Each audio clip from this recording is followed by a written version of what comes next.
You ever see deals come across your desk and some are pretty good, you pull the trigger on them, and others you wonder, how did this investor ever purchase this? Well, that's what we talk about with our good friend Dion Begg and more. So let's jump into the studio right after this.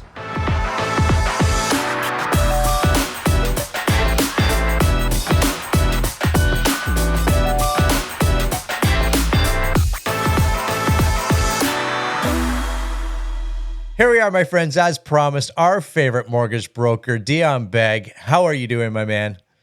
I'm great, Gary. I put the cap on today. I figured, why are you the only one who gets to wear a cap on these shows? That's it. It's open for all, representing Canada, the Plaid, and everything. I love it. I love it. There's lots going on in Canada, and certainly in Ontario, where the majority of our business is focused. And I thought, we need to kind of peel the onion away, talk about mortgages from Dion's perspective, because no one better than I know than when we want to go ask questions, we go ask the people that are doing the things that we want to do, and financing and the banks, Dion, they are our biggest partners.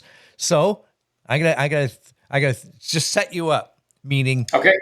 you and we see a lot of deals, transactions, opportunities, investment opportunities, and everything in between come across our desks because people are looking for partners or they're looking to sell these properties.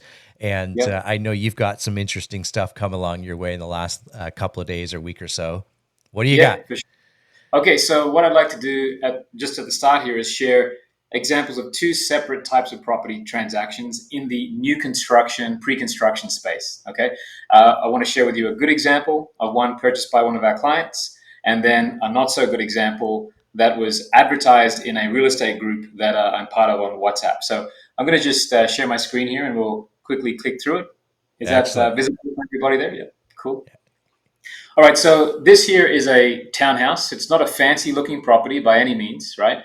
But this property was purchased by one of our clients, and it was purchased at an unbelievable price. And we're not talking like 10 years ago. This was just within the last 2 years. So they signed for the purchase just 2 years ago at a price of 284,000. And this here is in Bracebridge, Ontario, very close to Cottage Country, Muskoka, that type of thing.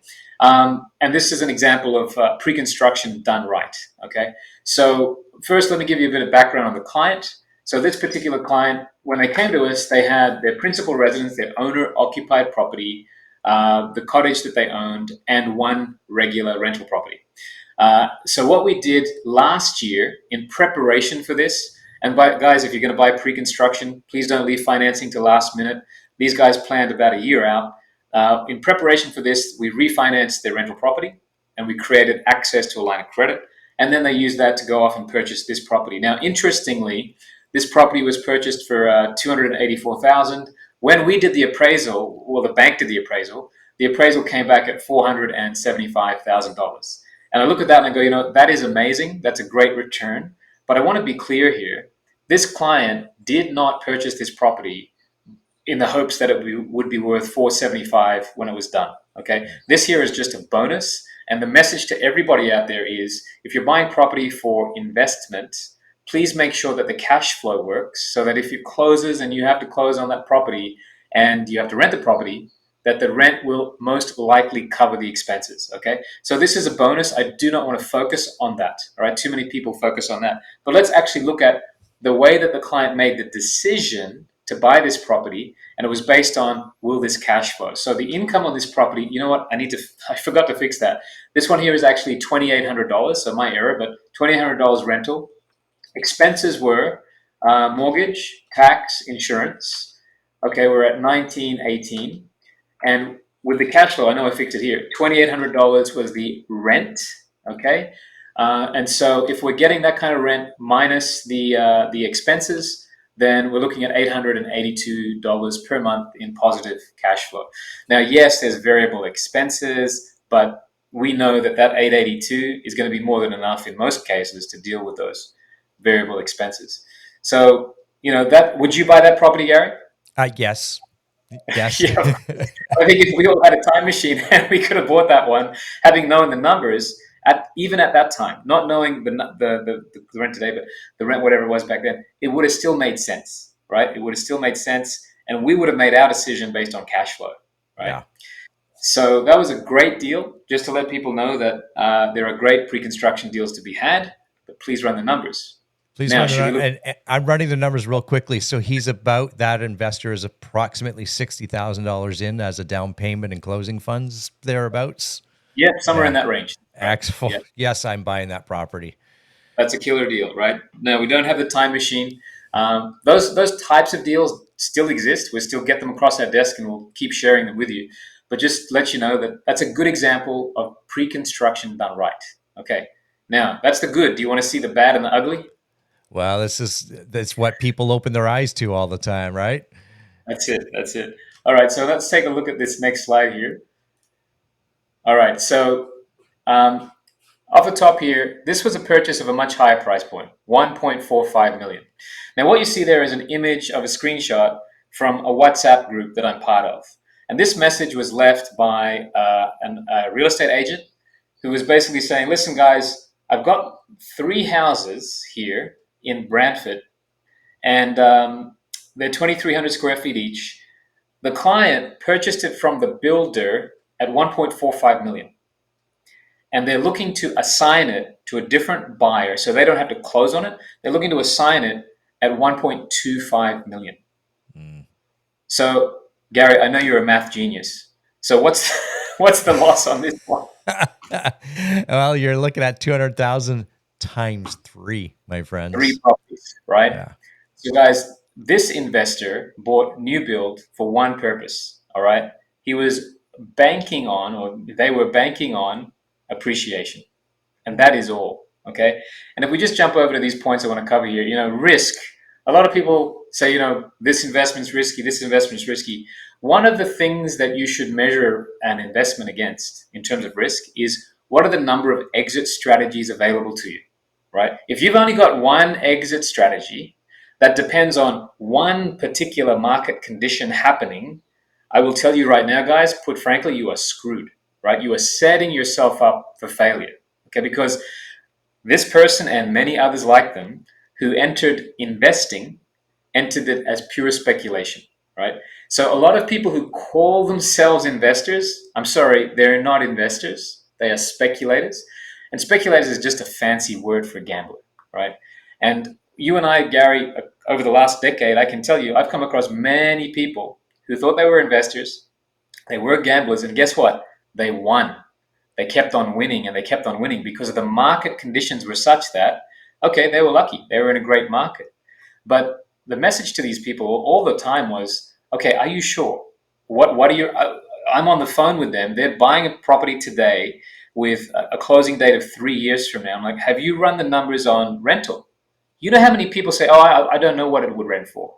And they're about to buy something for 700 grand, 1 million, 1.5 million. They Yeah. haven't even considered the option of renting the property at completion. They had only one exit strategy: sell for a higher price. Okay. And that old saying, when the tide goes out, you can see who's been swimming naked, Yeah. right? There's a bunch of naked speculators out there right now, Gary.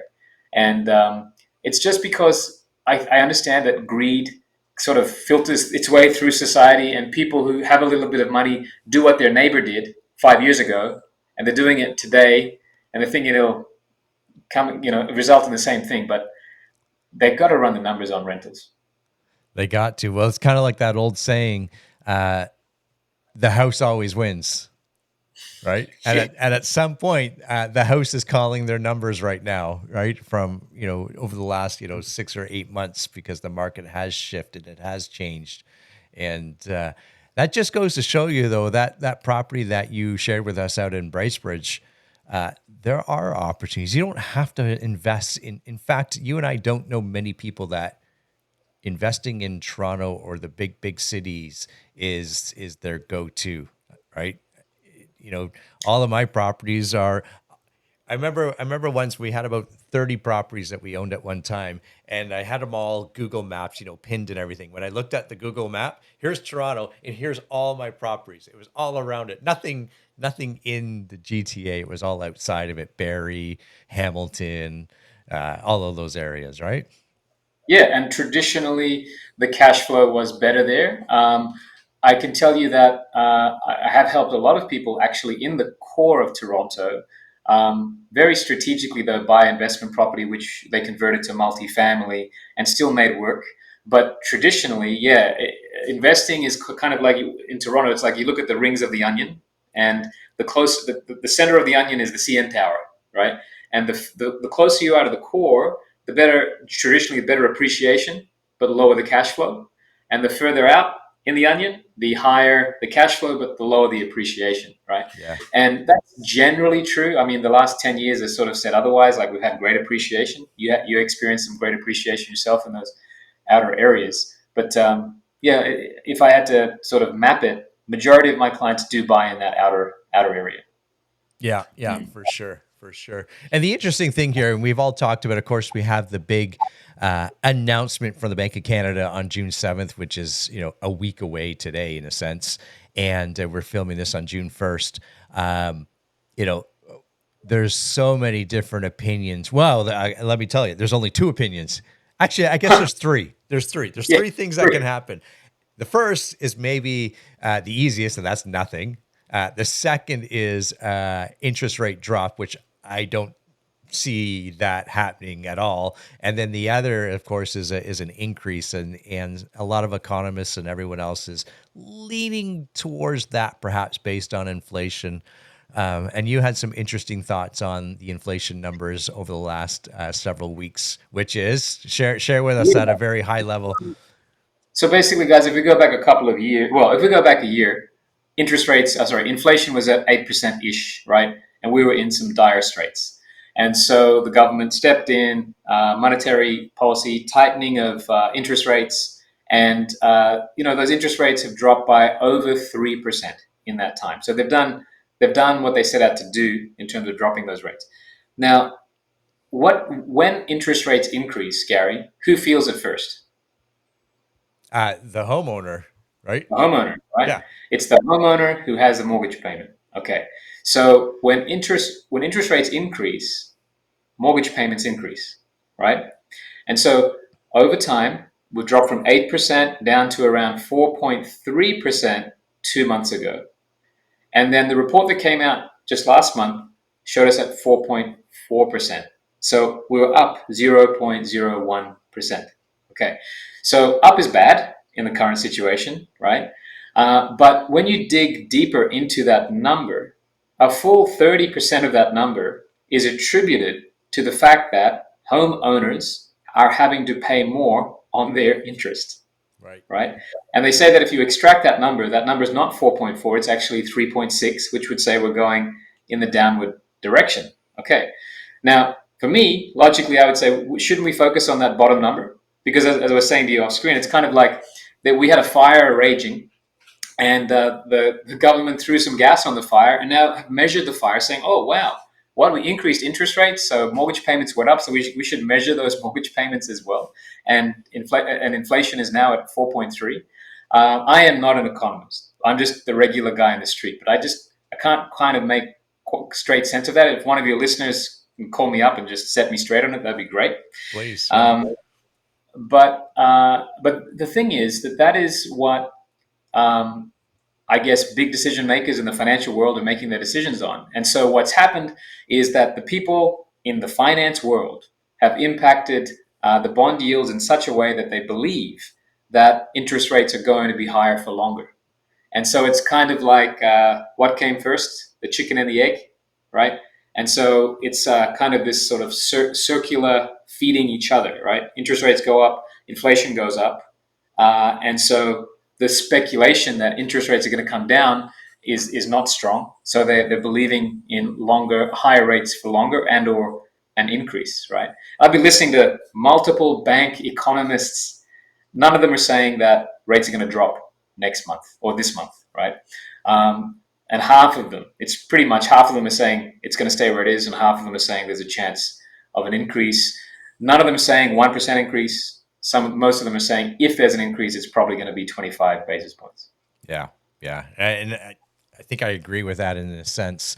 Um, it is, and it's important to stay on top of that information, especially if you're on a variable rate. But more importantly, if you've got a renewal coming, you're getting those renewal letters, push back, reach out to Dion because perhaps there's a better product for you out there. And we know the banks are being pretty aggressive, but mortgage brokers are pretty special of what they do. And the interesting thing too is during this time over the last couple of months, I've had people reach out to me too, Dion. Well, Garrett, the number of power sale properties in Ontario or foreclosure in some of the other parts of Canada, that's on the rise. And I know you had mentioned the other day, yes, they've gone up 300%. Well, 300% based on what? That's what I always got to pull that back to, because we always think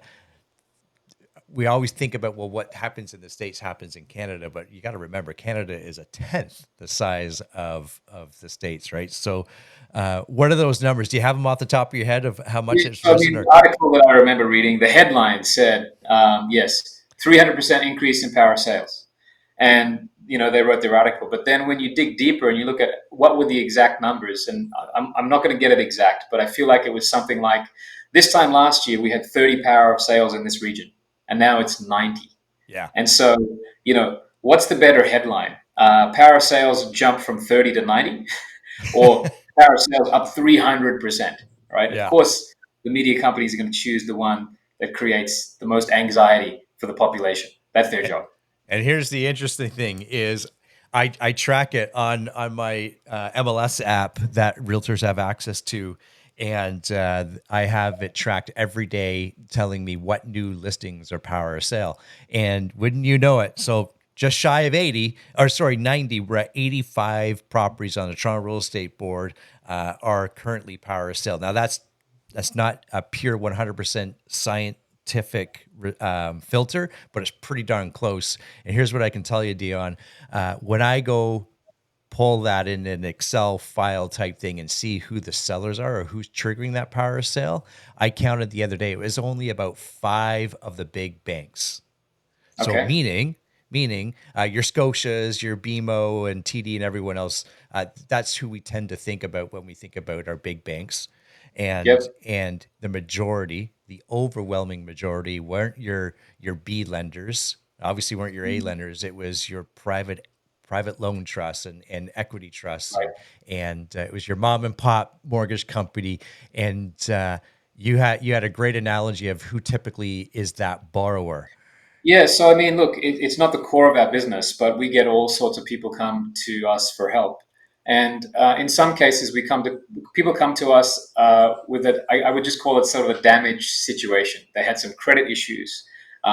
Sometimes they had some medical and health issues, which led to credit issues and potential loss of income.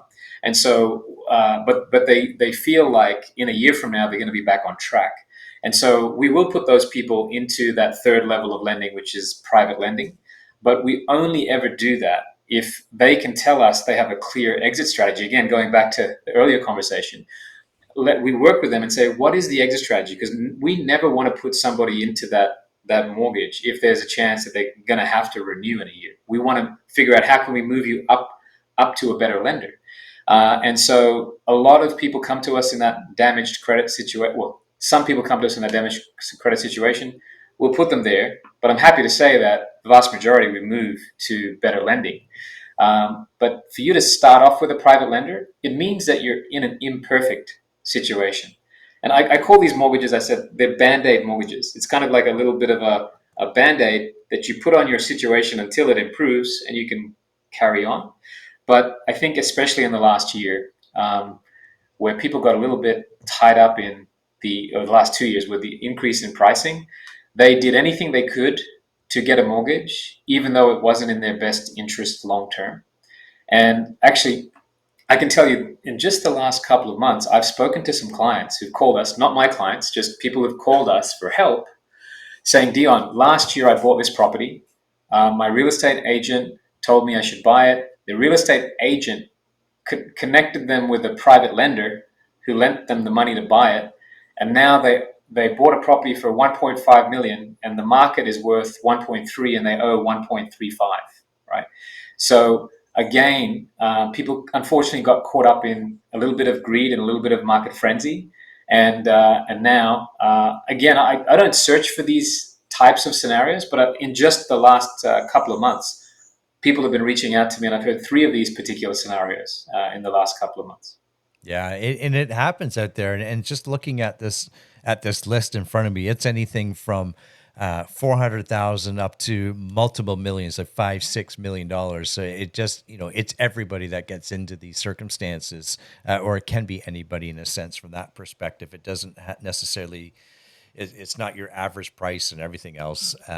It's there, but the moral of the story, or the point of the story, we should say, is yeah, it's not everybody and everyone. It's that very select few that got into some trouble, perhaps, and got in over their head, and maybe didn't have the right advice and the right people in their corner helping them and steer their conversations. But I always find that interesting, and yeah, like you kind of said off the top of the show as well, is it's all about the opportunity. Are you buying that $400,000 or $285,000 Bracebridge home, or are you're